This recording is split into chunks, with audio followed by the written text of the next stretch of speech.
Welcome to episode 12 of Innovating the Industrial World. I'm your host, John King, CEO of Cross Company. This is our podcast where we talk about all the innovative, cool stuff we're doing in the industrial world. We have a special guest today, Alex Bird, CEO of Kratos. Thanks for having me, John. Thank you. We're excited you're here. We're going to talk about electrified construction equipment, which is pretty neat stuff. Yeah, so absolutely. Why don't you tell us a little bit about Kratos and a little bit about yourself? Yeah, so my company is Kratos Equipment. We manufacture and distribute 100% battery electric construction equipment. Company was started 11 years ago out of the back of my pickup truck, trying to solve for safety and efficiency working indoors. Kind of got lucky in the sense of falling into the electrification side. It was really just, I grew up in the demolition business. Worked for a family-owned demolition company. We were working in a airport, and we're trying to solve for the problem of we had all this demolition debris on the ground, and how do you clean it up without having to have somebody, broom, shovel, this hard, laborious, literally backbreaking work that you don't think about those types of things, but that's a job that somebody has to do, and. We didn't want fumes inside because that is not safe, right? So what do? We found this product. We started off as distribution. We found this product that worked, and we, as a demolition company, we made it, demolition proof, quote unquote, and worked fantastic. And off I went in my pickup truck. That's so interesting because we can all relate to electric cars. My wife drives an electric car. The transition from gasoline-powered cars to electric cars are all about mostly emissions and efficiency. In terms, the Prius started the thing with a whole hybrid and 56 miles per gallon, and then now it's fully electric. But this has everything to do with safety, right? Yeah. So it's a lot different than, efficiency, yes, but mostly safety. Yeah, it is for us. It is more about safety of the worker than it is around the sustainability portion of this, right? That is a big thing, right? And I do agree with all of that. But what we do at Kratos is we're focused more on the safety and efficiency of electrified equipment working indoors versus working outdoors. You can build machines that are electrified that work outdoors, right? But for what we're doing is we're purpose building machines for indoor applications. Cool. And so did you start off with so in the past, those machines were powered by diesel engines, correct? Yeah. So we've, small growing company, we've done it both ways. We have taken a machine that was diesel powered and tried to convert it. We certainly found the challenges of doing that. There's lots of issues with taking a machine that's purpose-built for a diesel engine and trying to convert it. And more recently, our newest project, we have purpose-built from the ground up a machine that at the end of the day, we knew was going to be electrified. We customized it for that. We're able to pick and choose the right components. We're able to do a lot of different things when we're purpose-building a machine for electrification. So one of the things, what are the things that we kind of don't think about that are really kind of hard problems to solve? Well, I think the first thing is when you look at both different ways of building a machine like that, you take a machine that is diesel powered and then just try to convert it. You don't realize all of the little things that go into building that machine as a diesel version, right? So when you look at it, when you're building it from an electrified version, how do all of the components interchange, right? How do they work in the field versus working in a design studio in a spreadsheet, right? Yeah. Those are two completely different things that how it works on paper and how it's going to work on the job site are completely different. Completely different, right? So you talk about good example would be duty cycle, right? It's a big thing when you're talking about electrification. What's the size of the battery? What's the amperage draw, right? And in construction equipment, it's not like a bus, right? That you're driving from point A to point B, you're recharging, you're driving from point B to point C, right? There's a consistent duty cycle. construction It's the same equipment. thing as like range in an electric car, right? So Yeah. the whole big deal, and myself included, because again we're a consumer of an electric car. It's all about range. It's all Yep. about how far can you go. Is it going to get me where I want to go and back without having to recharge, or if I do have to recharge, how long is it going to take, and that kind of thing. So that's Yeah. the equivalent of duty cycle, right? So to kind of put the two together, look at what has happened with the Ford Lightning at the beginning, right? You take a pickup truck, which is Ford F-150 is the number one selling vehicle in the world, right? And it's a fantastic thing to have an electric pickup truck, right? But your range in an electric pickup truck is completely different when you're not towing something versus when you're towing a 5,000 pound generator. Oh, yeah, or if you have a whole bunch of stuff in the back. Completely different application. So when you're looking at with our equipment, right, what is the usage? What's the runtime of the machine when you are? Our newest product is our THR 2000, our electric compact track loader. What's the usage? What's the runtime of that machine when you're using just a regular bucket versus when you're using an auger to dig holes? And what's the usage of that auger when you're coring a hole in sand versus clay? Two different soils, two different applications. 100%. But with a diesel engine, you just run. And you're running it at a certain RPM, and it's using diesel fuel. And Exactly. It's emitting. It's loud. It's jerking around. It's using fuel. It's spitting out emissions. Exactly. But it just runs. So they don't think about that when you're designing or when you're thinking about a diesel. Correct. And on top of that, we're so used to how do you quote unquote recharge a diesel engine, right? You go to your tank, you dump it in. It takes 45 seconds to add more in. Yeah. And when you're designing an electrified machine, you have to think, well, where is my power source coming from? How much amperage can I pull from that power source? Is that power source accessible, right? So could we design a 30-ton excavator that runs all day? Yeah. Absolutely we can. How are you recharging that? Right. Because you're putting these massive batteries in. Pull enough batteries. There's no way to have enough batteries to make that work. Exactly. With a humongous big track excavator. But Exactly. something like this.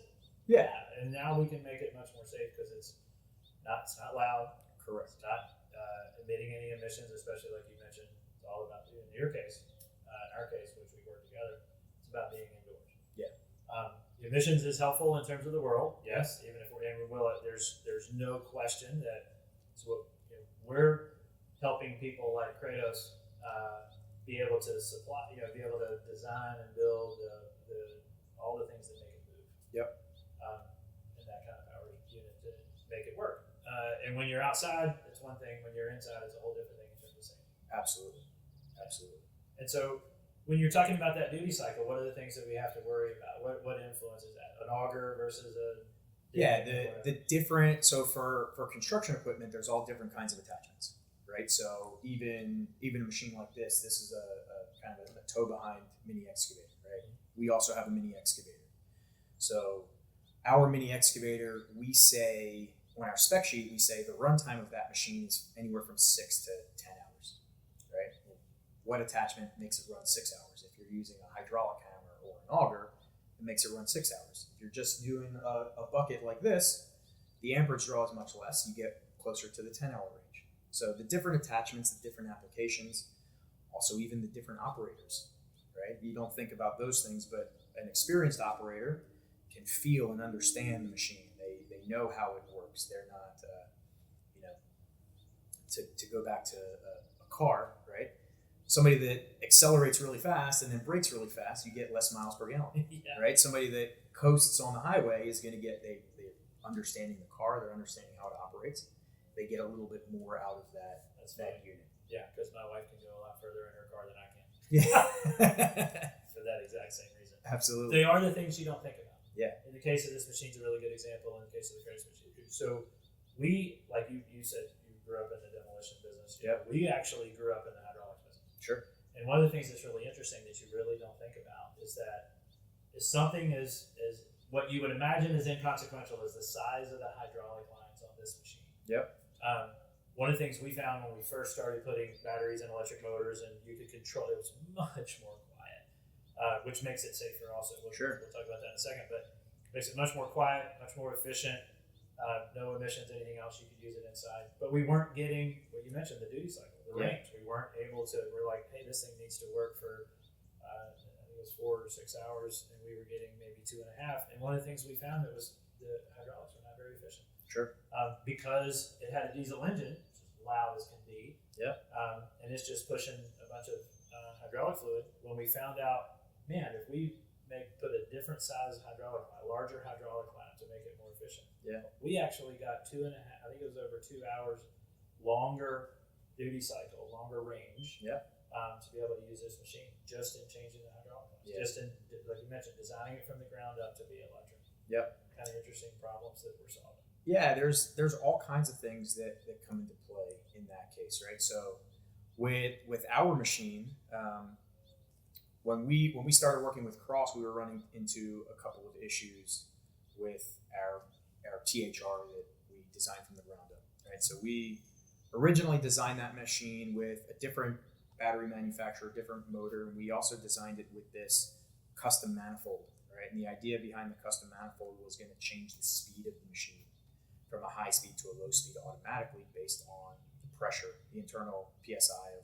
of the hydraulic system, right? And like gear shift. Yeah, right. And that was going to happen automatically. Yeah. And that didn't work out so well, right? Again, you can design something on a CAD drawing to make it work one way, but then like you're hosing, right? When you actually get to testing it, the machine was really jerky. It didn't move properly, right? It's not a good experience for the operator. So that was one of the challenges that we certainly had to figure out how to solve when we approached Cross to help us with this product. There was some integration challenges. There's all kinds of things that as you go through this process, you have this idea of how do you help people, how do you create a safer and more efficient working environment for people in the field that you're selling to and that you're working on, right? But the implementation of that is completely different in order to give them a product that actually works. Yeah, those are the things you don't think about. So trying to make this 2-speed thing work automatically, we have a good bit of hydraulic experience, but then we start working together on that and you go, okay, we're gonna get the best motor, the best battery, the best charger. And again, it's something we can relate to because we see that now in electric cars. But if they don't talk to each other, it's not gonna work, or it's not gonna work well. Yeah. So then that battery that you think has this capacity doesn't, because it's not talking to the motor to know how to properly power that motor, how to properly charge the battery. Absolutely. Getting all that to work together is a big deal. Yeah. That was a big thing for me. That was a big thing for me. You know, my whole purpose is to make, you know, construction work and contractors' lives safer and more efficient, right? So when you're thinking about that and you're designing a machine, in my eyes, it's let's go with something that's top of the line.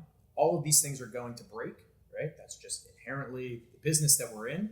It's how do you fix them properly? How do you choose a vendor that has great customer service, has the products that are going to last, right? So when we're designing it from the ground up, we're thinking, who's the best electric motor manufacturer?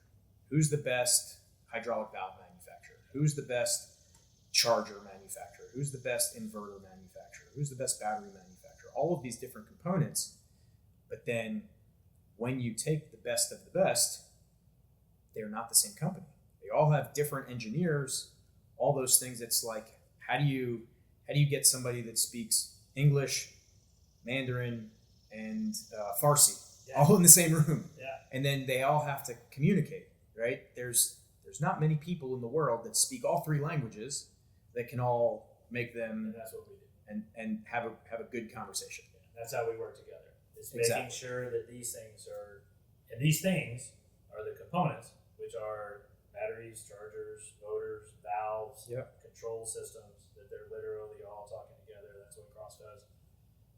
So we don't know as much about the demolition business, right? We don't know as much about the manufacturing of the machine, but we know an awful lot about how to make that machine work well, work quietly, work safely, work efficiently. That efficiency is a big deal because at the end of the day, these folks are in the business to operate a company, right? It's Yeah. got to make financial sense, Absolutely.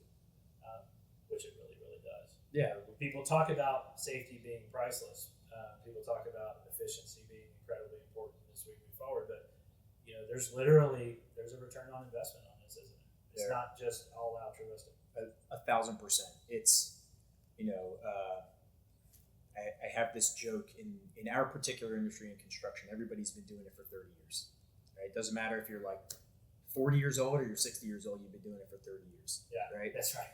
But That's true. there is this inherent desire to keep doing things the way that we've always been doing them, because we're uncomfortable with change. But when you look at the true value of taking a product and changing the way that you're physically doing an application, right, to make it safer, you're inherently making it more efficient, right? So you take the way that we came up with our track loader was we have an electric wheeled machine as well. That was the machine that we used to start the company, right? And the track loader came from customer feedback, right? They wanted a machine that could work in dirt, that had higher hydraulic flow, that had a higher lifting capacity, and had the ability to go up and down a set of stairs, right? Those were the main things. Think about that, right? You would not The think construction that equipment needs to go up and down stairs. that they're digging out basements, Gotcha. right? This is a big thing in construction. Is you want to refinish your basement in some areas of the U.S. or Canada, and how do you dig out your basement? Are you putting a combustion machine downstairs in the basement to run around? You're either doing it literally with shovels and wheelbarrows. You're literally doing it backbreaking with shovels and wheelbarrows. It's not safe. Yeah. Or in the past, years ago, you'd be taking let's say a gasoline powered digger or an excavator thing like this. Yeah. And then think about how loud that would be in a basement. Think about just the fumes. And that's dangerous. Like if somebody leaves it on and you don't think about it, let's say you even have ear protection on, you don't know that machine's running. Yeah. All of a sudden you can't. And you're getting lightheaded. You're in this confined space. Yeah. Right. You're doing all these things. So we took this machine that instead of doing it physically by hand, you now have a machine that has capabilities to do this. And while as a business owner, right, everybody, you're in this to make money, right? You know what your cost is to do this by hand, but is there a way to be safer to do it, right? And can we provide a product that makes this particular application safer?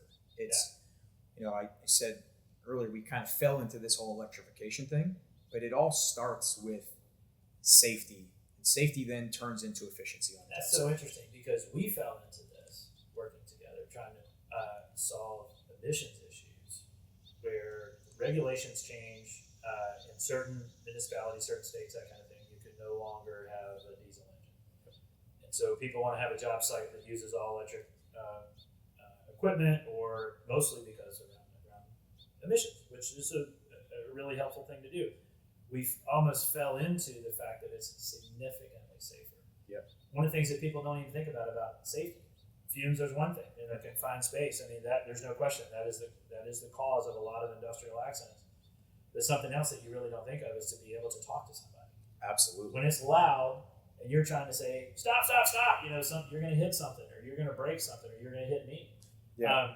And they can't hear you because there's this big diesel engine running. Yeah. But now it's quiet.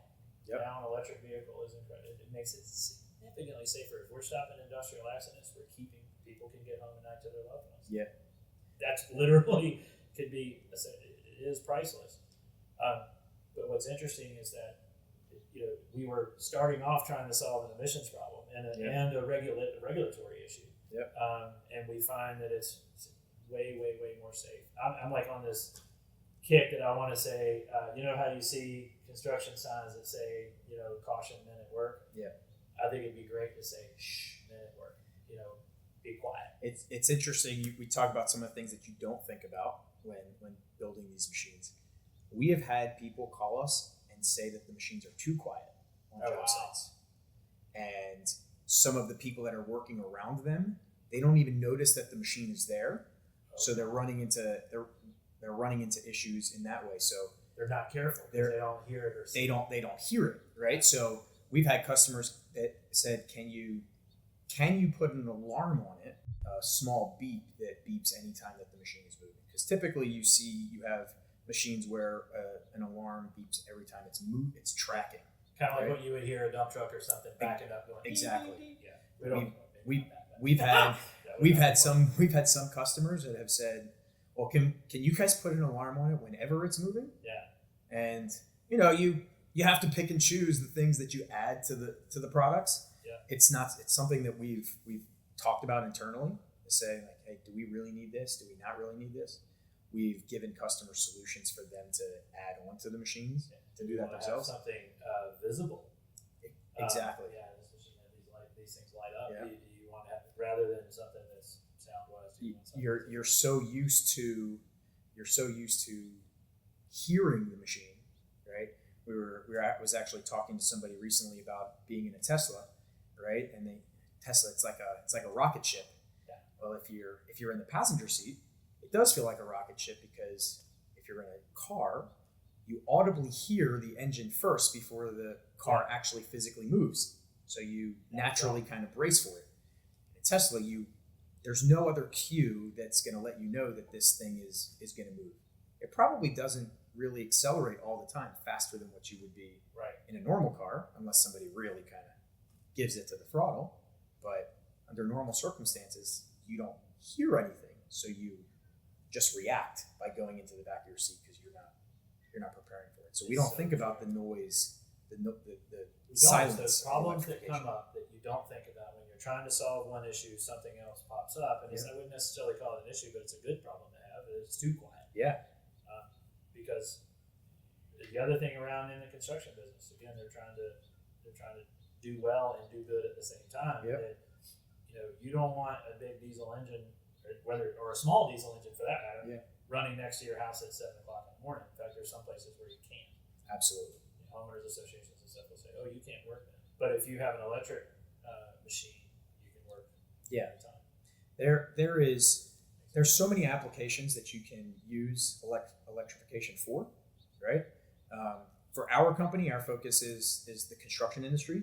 So we are not going to go into the landscaping, the utilities, all of those things, but you certainly could, for homeowners associations, for golf courses, for some of these places where you don't want noise. You want to be able to work on off hours, right? If you're a contractor and you need to work on a Saturday, right? How are you going to, nobody wants you working on a Saturday at 1 o'clock in the afternoon and you've got this giant engine outside their house that's trimming a tree or doing road work, or these are the types of things that the sustainability aspect is there, but the real value is more in the safety side and the efficiency side of where is this thing going to actually be used that's going to give that added value. Absolutely. And so together, we're not only making the world a more efficient place, but we're making it a safer place and a better place. Absolutely. Cool. Well, that concludes this episode of Innovating the Industrial World. Alex, thank you so much. This has been super fun. Absolutely. We're working on some really neat things together. If you like what you heard, please like this, subscribe to it. You'll get notified next time we come out with our next episode. And if you have any questions or comments, please put them in the comments below. We'll jump right on that. If you have any questions for Alex or for me or anything else. Yeah, cool. Absolutely. Thank you so much. This was a lot of fun.